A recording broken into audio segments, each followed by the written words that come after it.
How to enable or disable Gemini Apps Activity on Android. This tutorial shows you how to control whether your Gemini conversations are saved to your Google account. First, open the Gemini app on your Android device.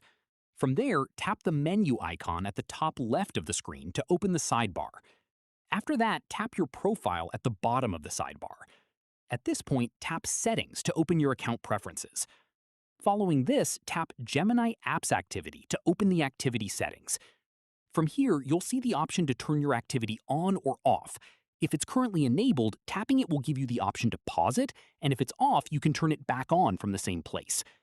After that, you'll also find options to manage how long your activity is kept before it's automatically deleted. You can set it to delete after 3 months, 18 months, or 36 months, depending on your preference. Finally, if you want to delete your existing activity, there's also an option on this page to delete all previously saved Gemini conversations from your Google account. Keep in mind that turning off Gemini Apps Activity means your conversations won't be saved to your Google account, so Gemini won't be able to reference past interactions to personalize your experience. That's how you enable or disable Gemini Apps Activity on Android. If this helped, give it a like, subscribe for more Android tutorials, and hit the bell so you never miss one. See you in the next one.